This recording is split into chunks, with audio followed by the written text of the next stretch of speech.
Welcome into the podcast there, guys. Today, we are talking about recovery and what functional fitness really is, and kind of the difference between the preconception and what people think about it and the actual reality with training. I am, of course, your host, Ryan Tullis, joined by our forever co-host, the one and the only Mr. Tyler Johnson. Say hello, my man. What's up, everyone? Also say hello to Jesus. Hollow be thy gains. I love this shirt. Well, no, we took a little bit of a religious turn in this podcast, but that's okay. We're going to circle it back. Bring it on back home, because we're fucking degenerates, except Tyler. Oh, yeah. Hey, Hoosers. So, Tyler, go ahead and kick us off. Talk to us about what you think functional training is, and not think. I definitely believe much higher in your skill sets, but to what you know functional fitness to be. All right. So first we got to set it to like a definition to what the idea of functional. So where do you, I want to get your description of how you describe functional, and then I'll give you mine. So what is functional to you? The ability to achieve a task. Whatever that Right. task is functional. If your task is benching 400 pounds, you're a functional athlete. If your task is doing 50 pull-ups, you're a functional athlete if you can do that. Same way running, or if your task is what most people think about it as now, CrossFit, cross-training, the ability to do 50 different tasks, well, then that's your definition of functional. That would be my hot take on it. How about you? Right. And that seems, yeah, I wanted to hear that because it comes from like a conventional lifting background, which is, more of your hot take. You do know a lot more about functional training too. But when I hear functional, right, throws me into the idea of calisthenics, right? Mhm. And I think the function of the human body is how we're functioning in daily life. Not always are we laying on the ground and we're having to push something off of our chest and it weighs 225 pounds. That's not really what we think is like an idea of a functional movement. But if we involve the term calisthenics, calisthenics is moving through ROM, or range of motion of a joint or mobility, and you're tying that into lifting. So the practical use of when I'm thinking functional training, it's using something like what would be like a medicine ball or like a TRX or kettlebell swings, where you're having motion involved with the idea of exercise. So it's movement of the body while you're controlling weight. That's kind of how I define the idea of functional training versus the idea of conventional training when I'm trying to do a comparison in a model. Does that kind of make a little Okay. sense? Yeah, it does, and I think that would work well to as a descriptor. You're telling a new client about functional training versus conventional training. I think that would be a great explanation, Yeah. and I would agree with that wholeheartedly. But in terms of what's actually functional, though, I mean, let's really break it down. A med ball, that's not functional. Like you're not really using something like that in your day-to-day life.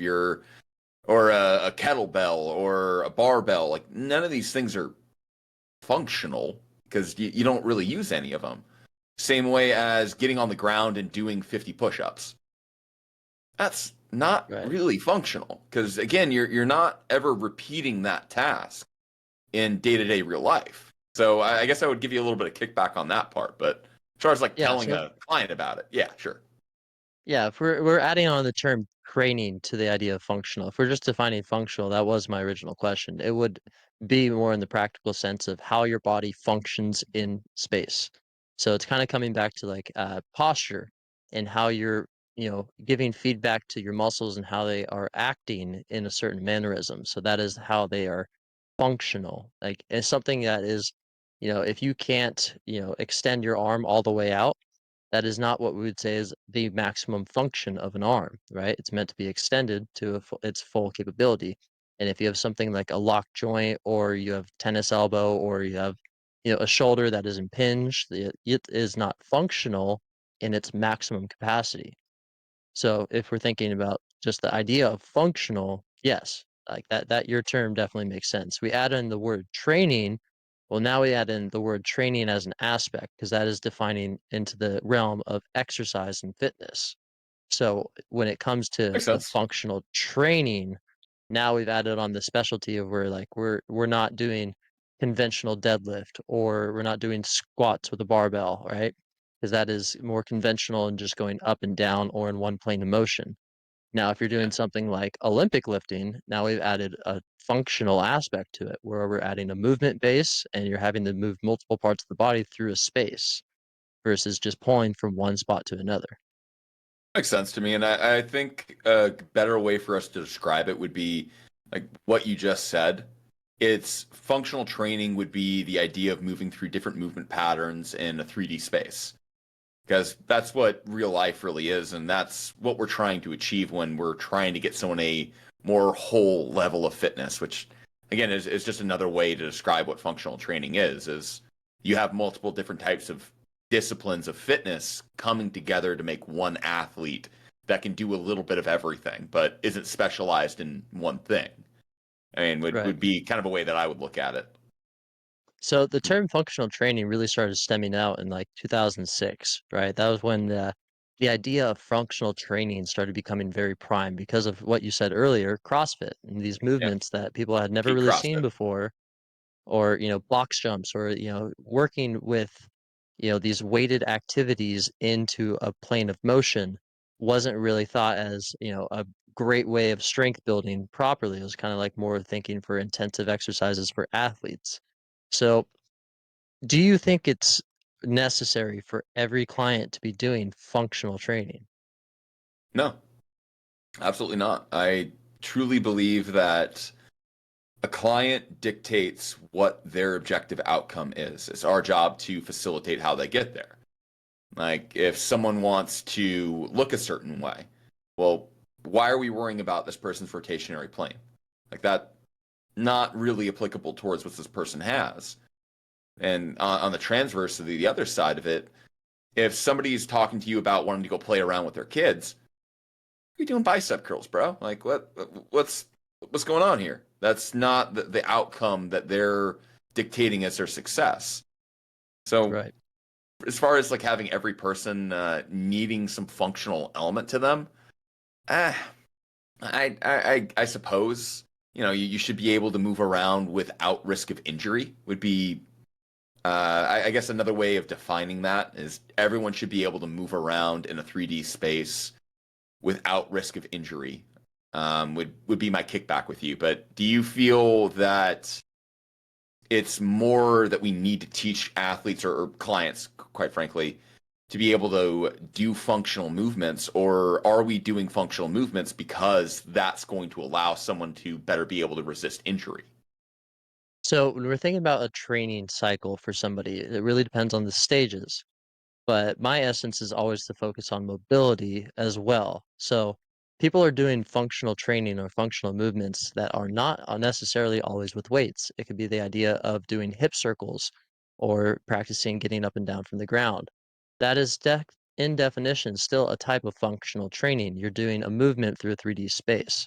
So when we're going to their lifts and we're going to be moving through their workouts, I have every client, and you can probably think to this yourself too, right? Technically, you are having every client doing some sort of functional training because they are either warming up, doing arm circles, or they're doing something that's not necessarily a practical lift. So it's where they're at in a stage of their cycle or what, yes, their true goals are.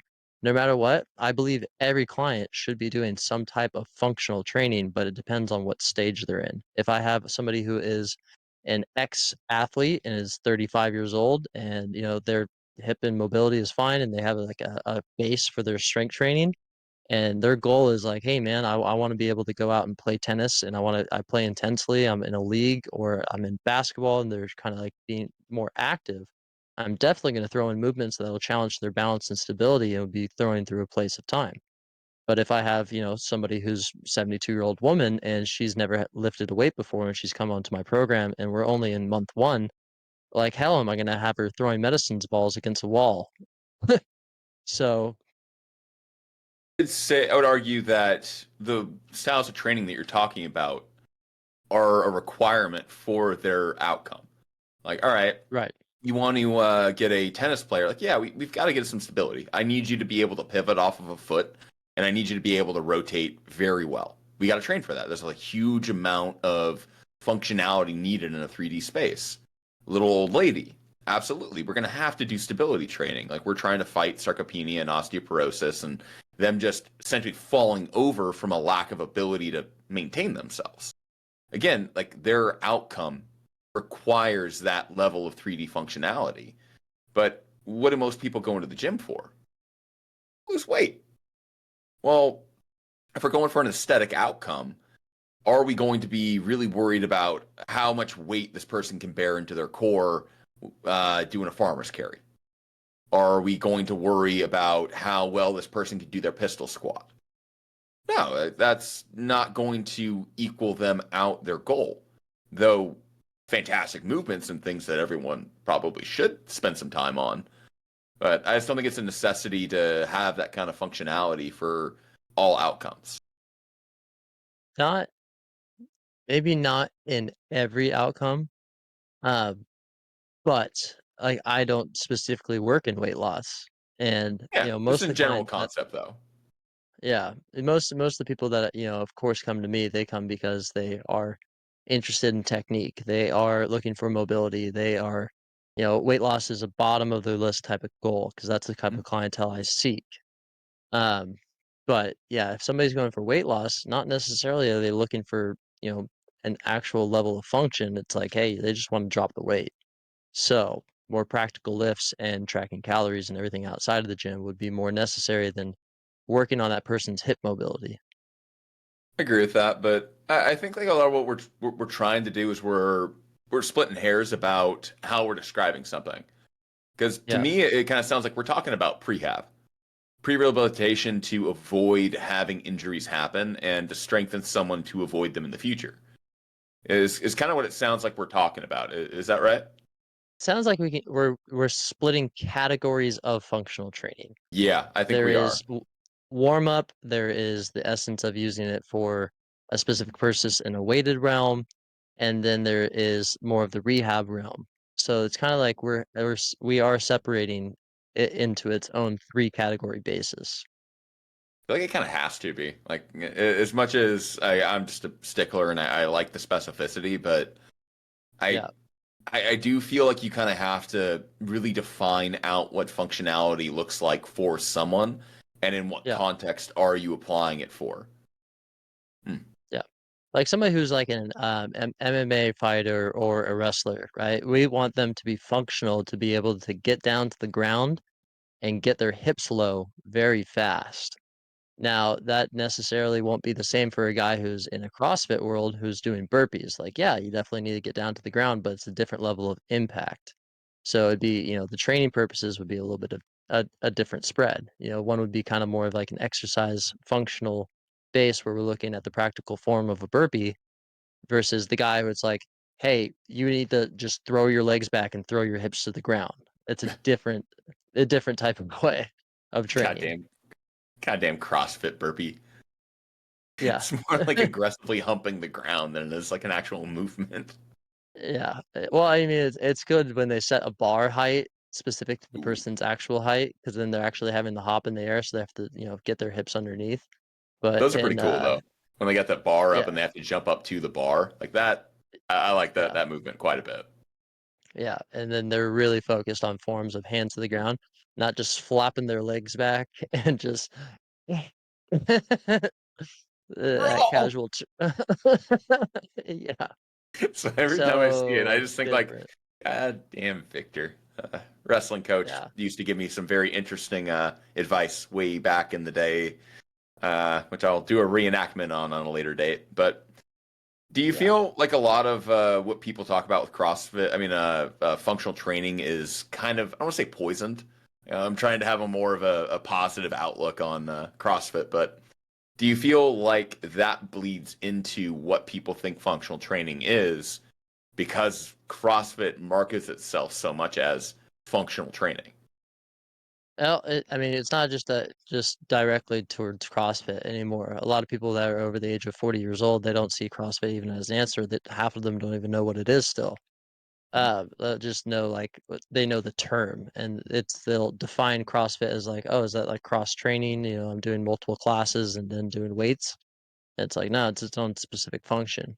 most of the time when somebody's looking for like functional training, and it's like they think they have to go to like a specific training center where it's like, hey, this is the training center where it's like we do functional training, and it's become a kind of like a market ploy because people think that's how the human body should move, is in a functional way, which, as we kind of defined earlier, yes and no. Um, It's kind of but interesting that you bring that up because I do feel like that kind of stemmed from that naturalist movement that was going around in like the early to mid 2000s, mhm, where everything had to be natural. It's like when paleo and the Mediterranean diet were like very, very, very popular, yeah, and like everything needed to be its naturalist, most true sense. Like what were your ancestors doing? That's what you need to do. I feel like a lot of how we describe functional training and modern culture, or how we talk about it in media, is all goes back to that like cavemen ideology of like what did our great ancestors do when they were fighting the saber-toothed tigers? It's like kind of a little ridiculous in a sense. right. Eh.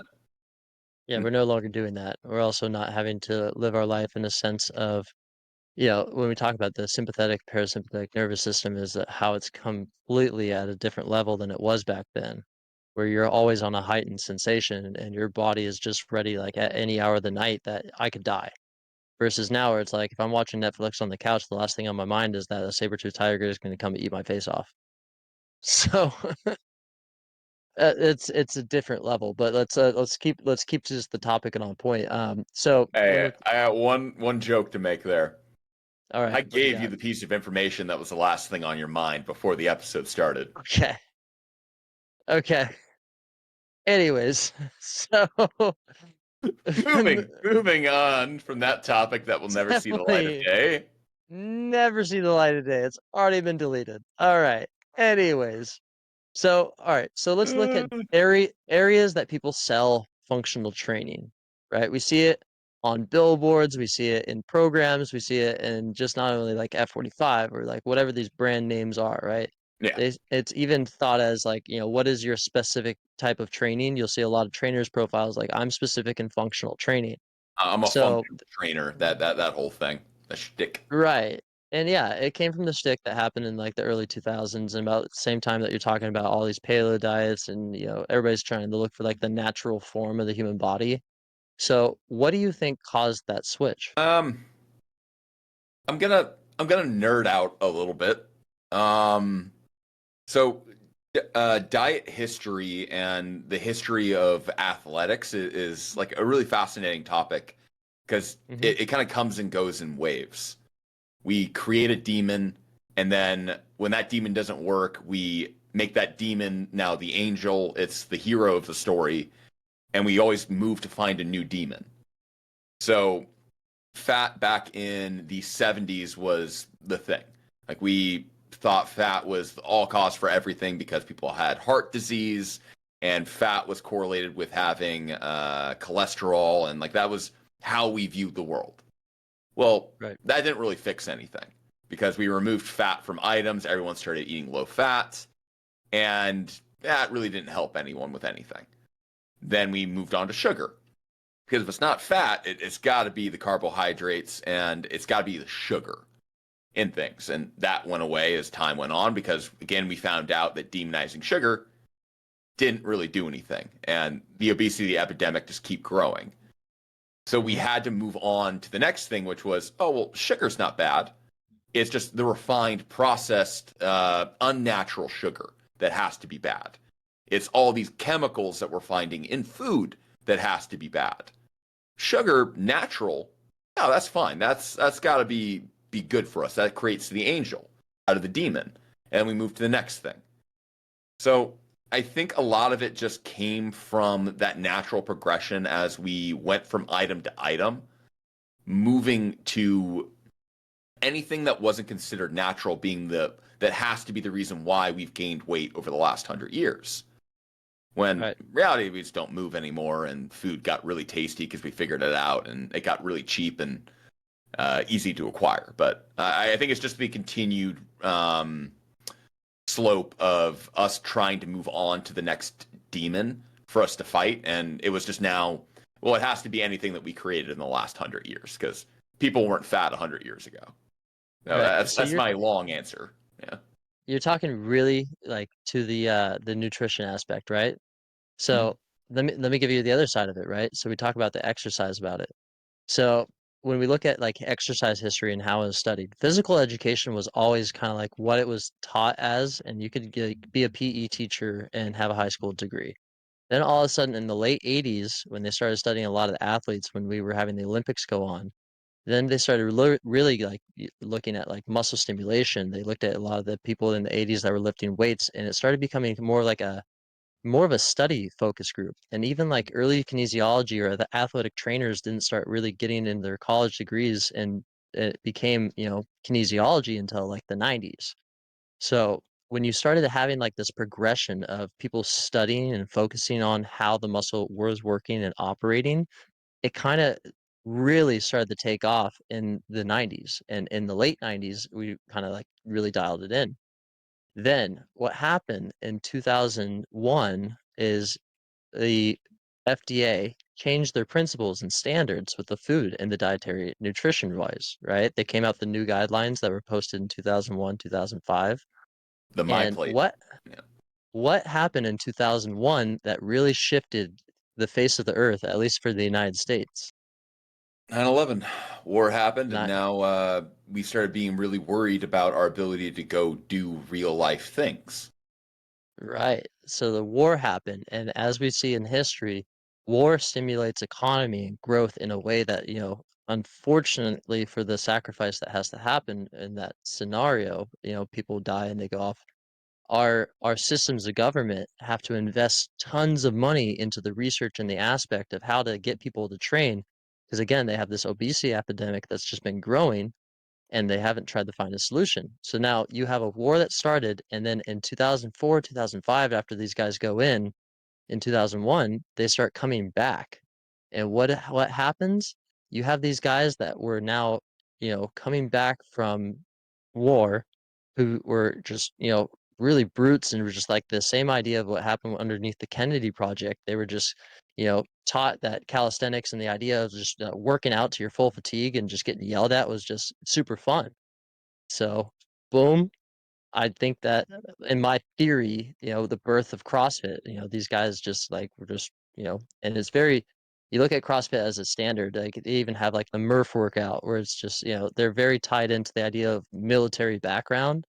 Mm. And, my theory is that kind of like the idea of after the war and after these guidelines and everything kind of, it hit this peak and this pinnacle all at the same time in 2000, and all of a sudden we see this idea of functional training born, the birthing of just all these peers.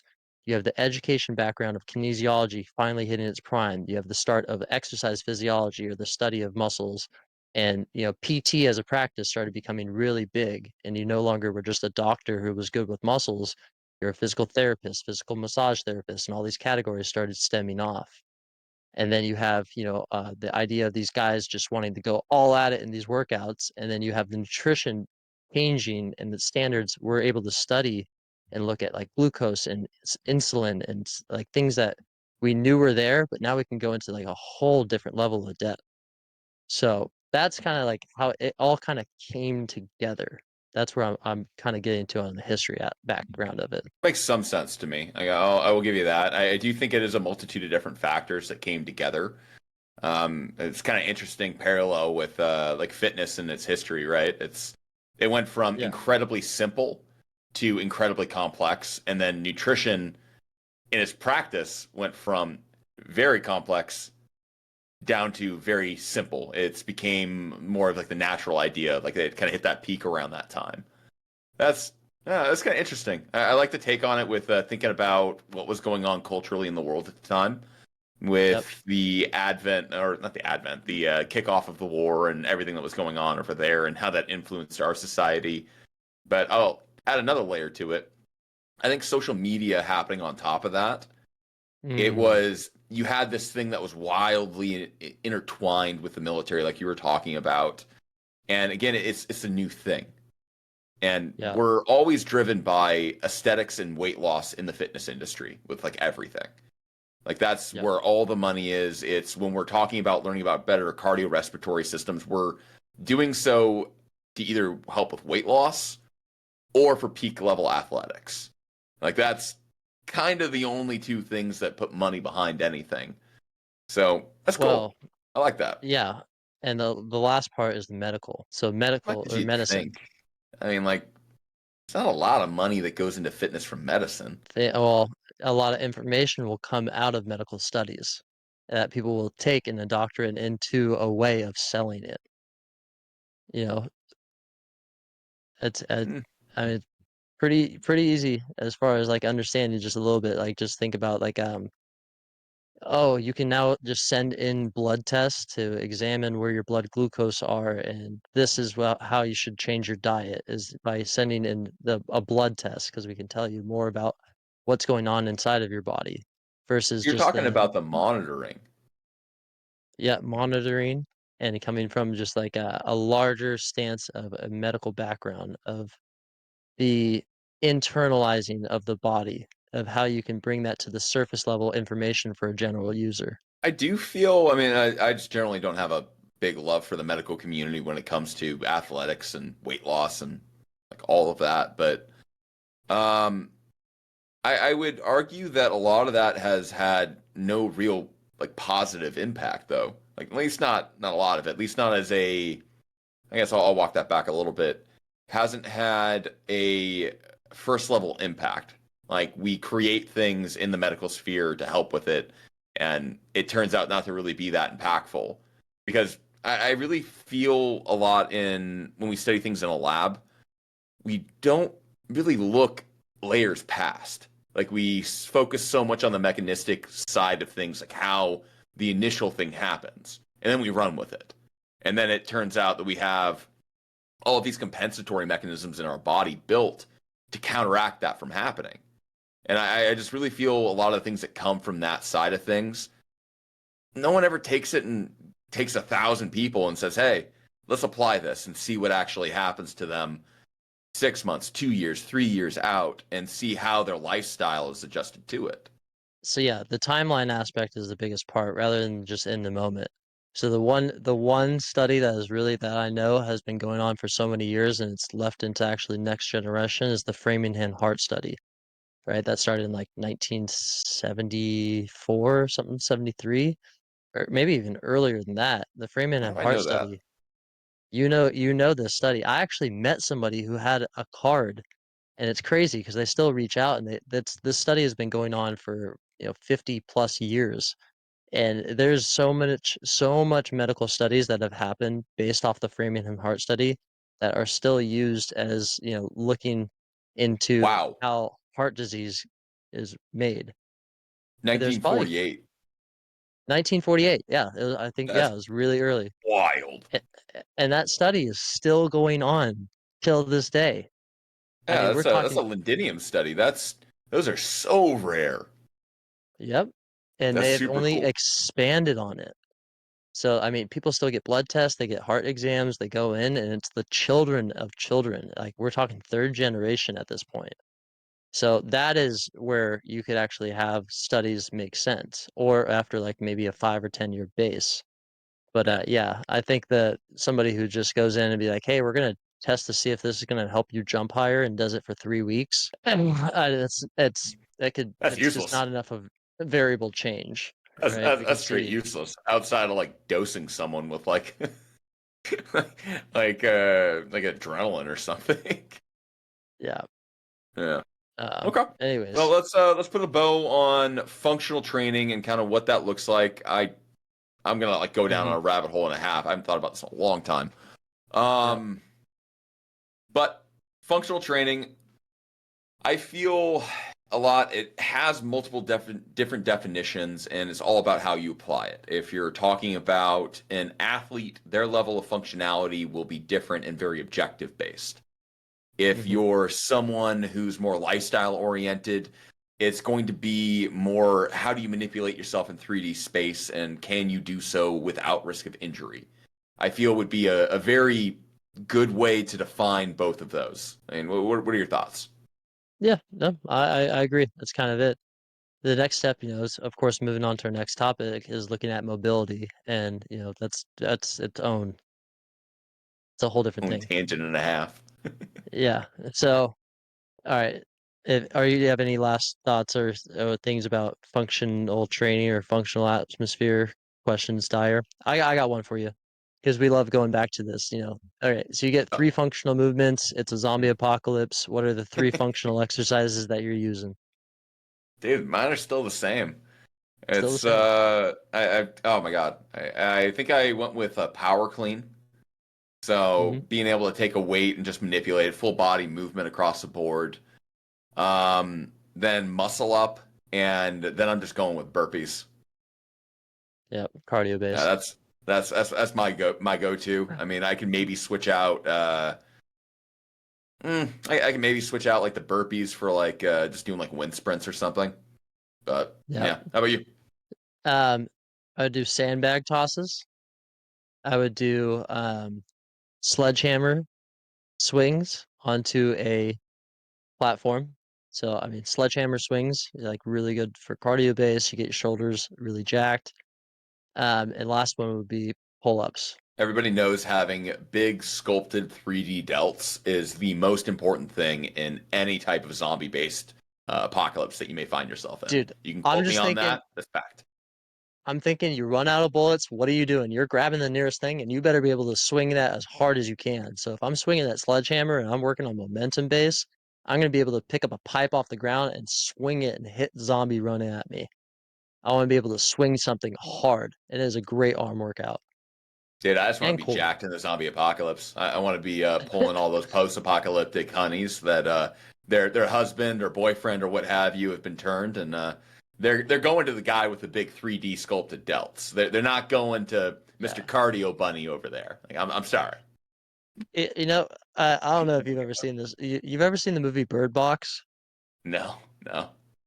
Uh, well, it's this movie where basically this some being takes over the world, and I forget who's the actor in it, but you can't see this person. You have to be stuck indoors. Like you have to block out the shades. If you open your eyes, then you'll die.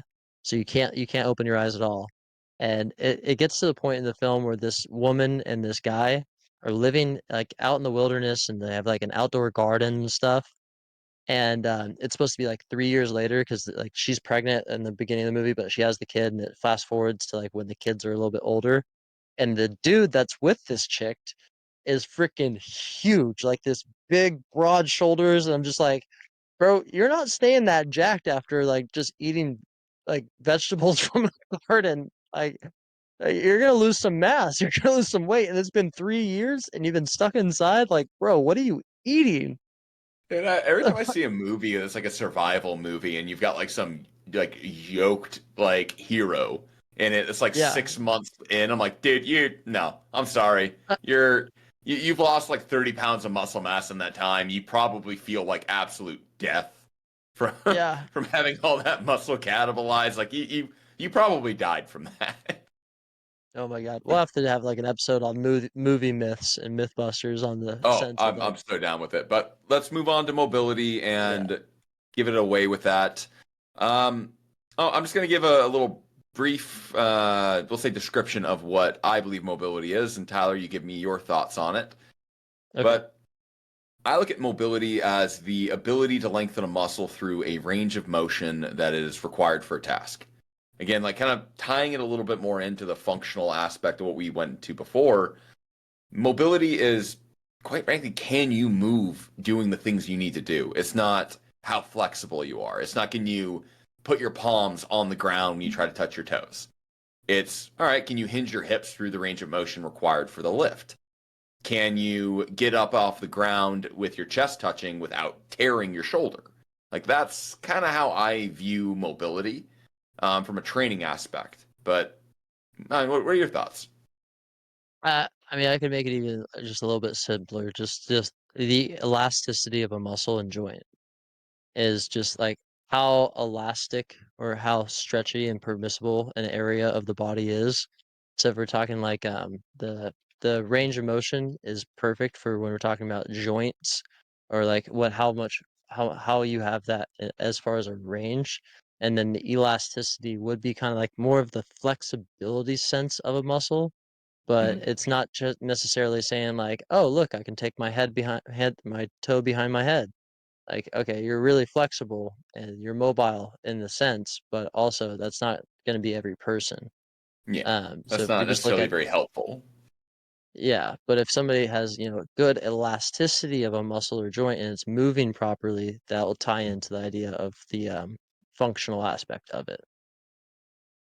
So Okay, with what you said, just adding on the elasticity of a muscle.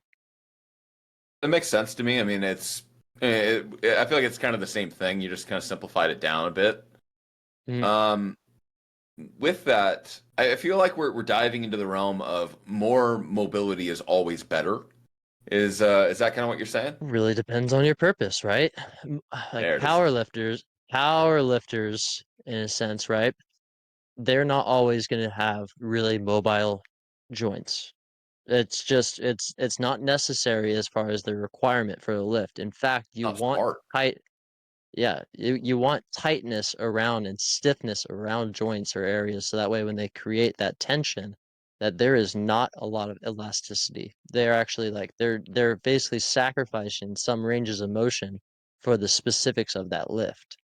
Versus if we go back to what I was talking about earlier, like the tennis athlete, I don't want that person to be stiff and at all in their shoulders. I want them to No. have as much range of motion so they can have as much slack and whip out of their arms so that way they can get speed and velocity out of their shoulder.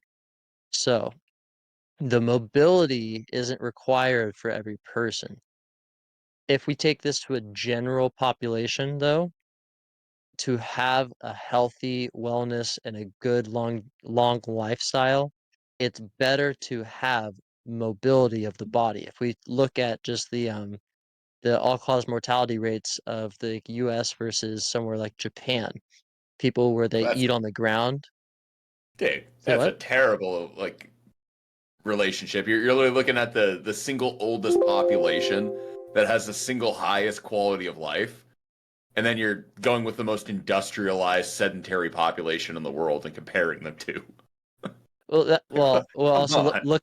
look at culture of it though, right? In Japan, people are walking like walking, taking trains. It's a whole different type of country, and also eating styles, right? Eating on the floor, being able to walk barefoot in a household. It's a different style and it's a different culture to their body type. So the mobility of someone being able to get down and up. I mean, we even take people in the Philippines, right?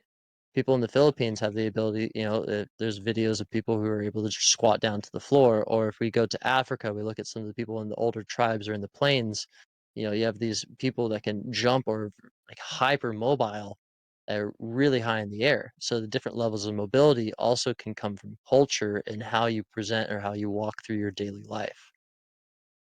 I agree with that, and I would concede to that. Absolutely. And mobility is, I feel like a lot of people just think about it as being flexible. Like I can move my body through this range of motion, so therefore I am mobile.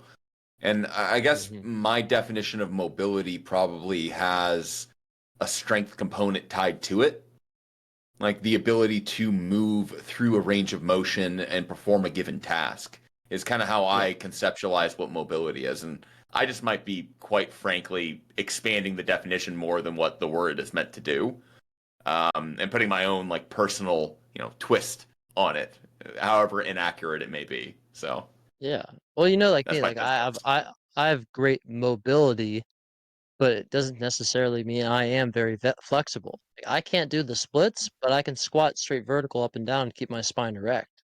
So it's really there's different parts to the mobility versus the flexibility, right? How you can lengthen a muscle to its fullest capability versus working through, when we say mobility, it's usually through a joint or we're talking about the bone structure of how something is kind of like in the space. It's not necessarily the elasticity of a muscle all the way through.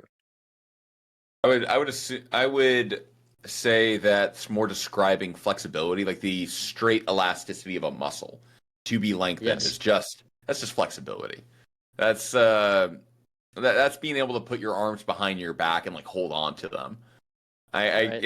I guess I'm still kind of taking it back to that mobility side, having some element of performance associated with it. Yeah. And yeah, I I think mean, that would be how I define the difference between flexibility and mobility is just performance-based outcomes and the ability to perform action through range of motion would be mobility versus flexibility is just, hey, how much can that muscle stretch? That's how flexible you are. well, let's look at the idea of when we're talking about warming somebody up for a workout, when we're talking about to mobilize, right? A lot of it has to do in the term of, activation of a muscle tissue for a specific movement. Like when I go to do overhead press, I mobilize my lats by grabbing the bar and pushing my elbows underneath. I'm working on the mobility of it, not necessarily trying to get them super flexible because I'm not holding the stretch for 2 minutes and trying to really loosen up my lats. I'm just working through a range of motion kind of in a calisthenic manner where I'm trying to just have it go multiple through repetitions and increase the range of motion, just not lengthen too much of the elasticity, I think a lot right? of people would be pretty surprised to find out that just because you lengthen a muscle doesn't necessarily mean that you've increased your or decreased your risk of injury. I Ooh, think a lot of people would generally assume that if I'm flexible, I must be very resistant to injury. And I definitely don't subscribe to that. But what are your thoughts on that kind of, we'll say, parallel between the two? well, let's talk about, I always like to bring it back to just a lot of the science-based information, right? So muscle attaches the tendons, tendons on the bone. Now, tendon strength, like how it pulls on bones, whether it's, the long head here, or you're talking about your radius and ulna in the arm, the tendon strength, when you have something pulling and collapsing, it causes the strength of the bone. So when we talk about somebody who's hyper flexible, right, their muscles are really loose and highly lengthened, right? Really long, and they're able to stretch that muscle out. That also will lengthen because you don't regrow tendons, right? Those tendons, if you were to get like a tendon rupture, if something were to cut, right, Yeah, a you're tendon won't screwed. repair itself. You're screwed. So when we're talking about lengthening that tissue, people like you know, uh what are those type of circus people that like fold themselves Oh, into a box? contortionist.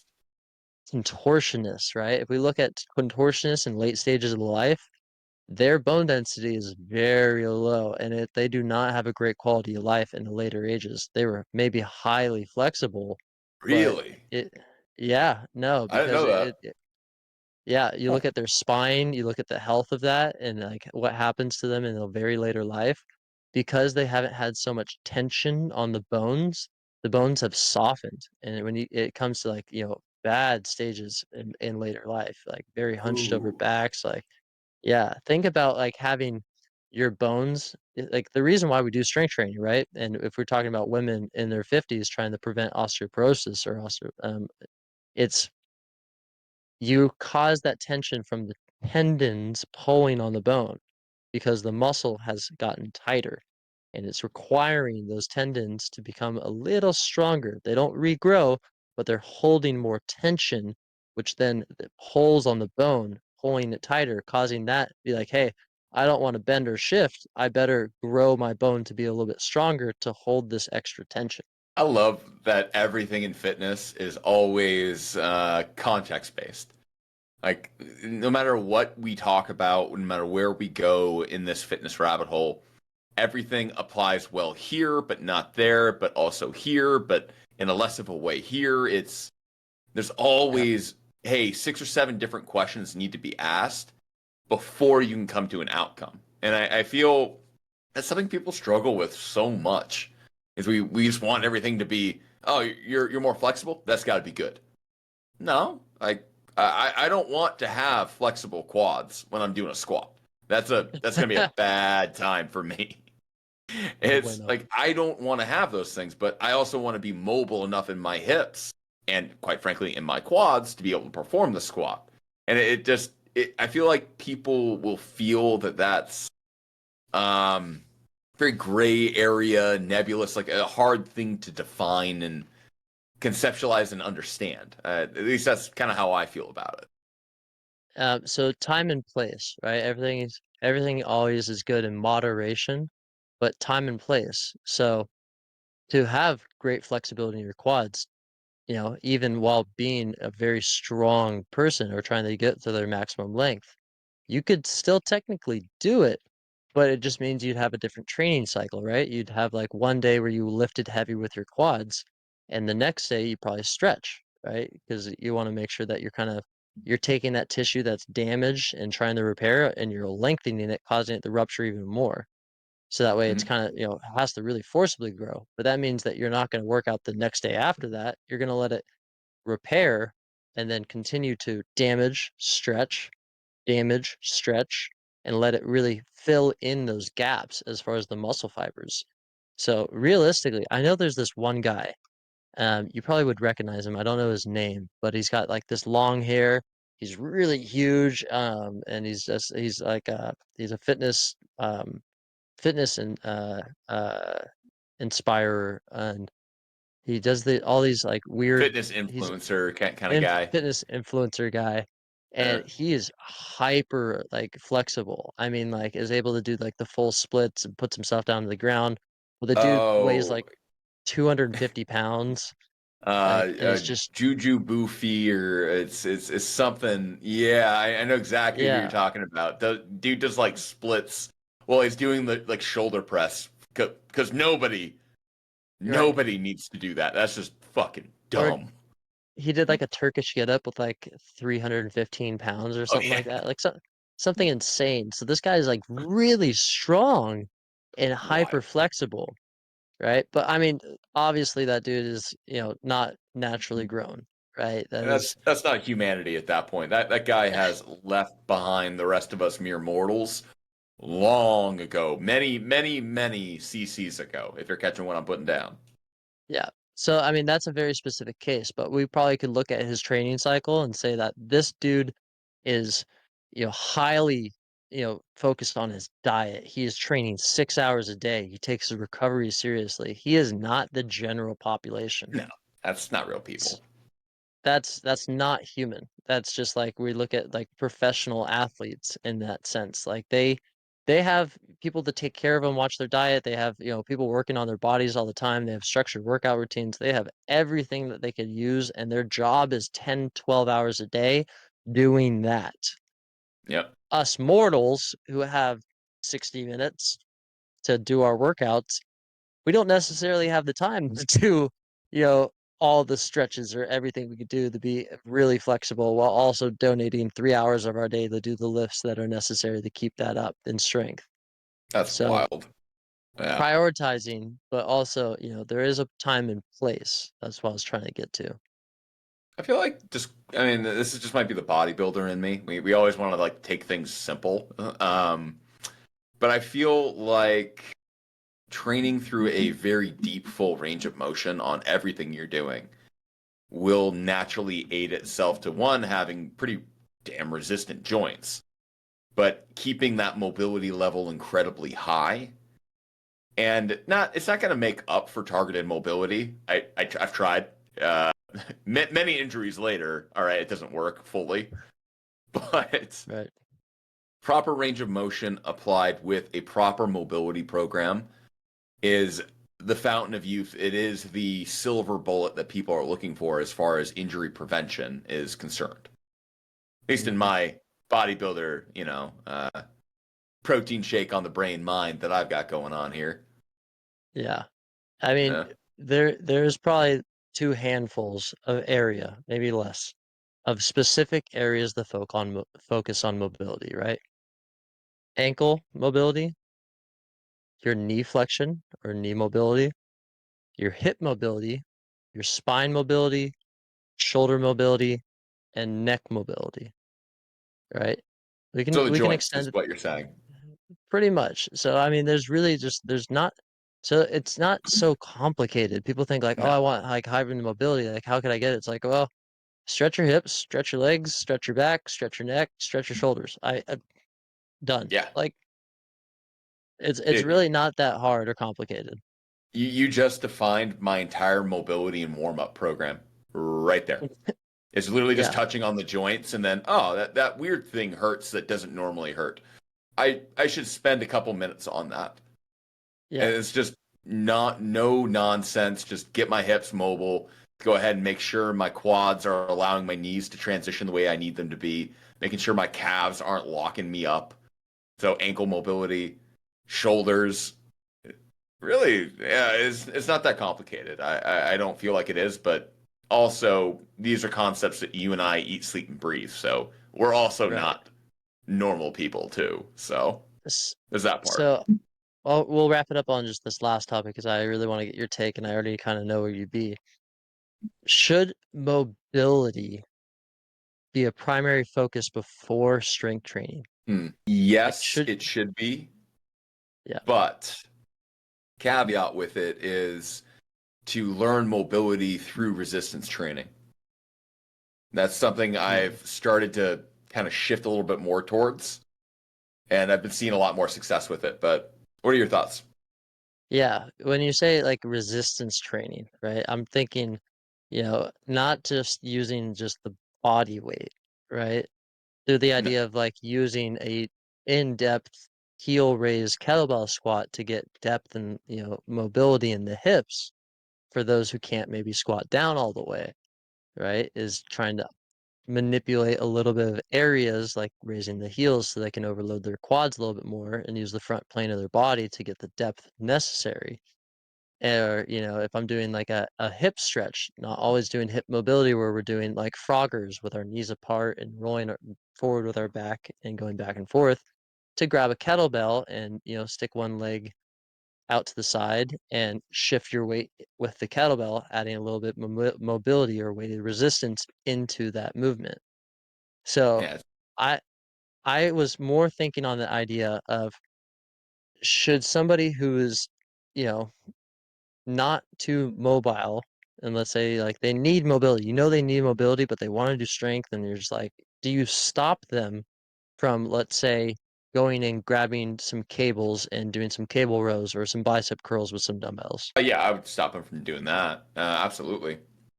But I feel again, it's what's the outcome? Why are we getting mobile? Why are we trying to lengthen that muscle? Is it just for the sake of having it? Or is it the sake of being able to go achieve tasks safely? Me, it's always achieve the task safely. So me just teaching someone, opening someone's hip gate completely. All right, that doesn't really help me a whole lot. Not really. Like I know they're not gonna like tear their knee as they go sit down to a squat. I mean, ideally they're not going to. But Ideally. no, you never really know with how some people squat. Like you get someone mobile and all of a sudden their knees just completely cave medially, and then it's like, oh wow, well that mobility was helpful. But Yeah. it always comes back to what are we trying to get someone to do? Is are you getting mobile in a general sense, or are you getting mobile to play with your kids because last time you did that you threw your back out? Okay, So let's go back to like that knee caving though. Would you say that's more of a mobility or strength issue? strength issue for sure. Exactly. So strength, so stability through a muscle. So sometimes doing the strength training atmosphere can actually help with mobility because it creates stability. Man, that Yeah, was a jumble. That was a word full. I don't know. That's So good. That's actually kind of cool. We got there from like two different angles. I like that. yeah, it makes sense, right? So if you stabilize a joint and strengthen it, it can allow heightened mobility, which is cool. I like that. That's really cool to think about. Isn't that cool? Dude, I think this stuff is so fucking cool. Oh man, talking about Uh, fitness is really fun. I think it is, but We should do a I, podcast about it. I know, right? And only like super nerds will listen, and our friends will be great. Yeah, I mean, I like doing this. We bounce off a lot of each other, and I hope a lot of these listeners gonna take in a lot of this information. And we're always looking for questions. So people watching this made it to this end of the episode. Ryan and I, we want to expand our knowledge, and those who have questions on functional training or mobility, or if you have a specific problem, we would love to hear about it. Yeah, we'll do an entire episode on a topic if it's a comprehensive enough one, at least. But I think this is about the time that we should be wrapping it on up.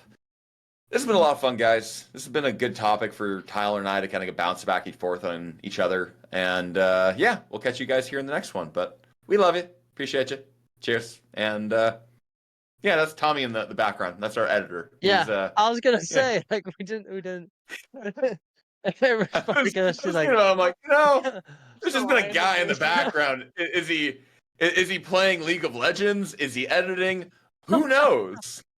But all right, guys, we'll catch you next one. Appreciate you. Oh my God. All right, Tommy, stop recording.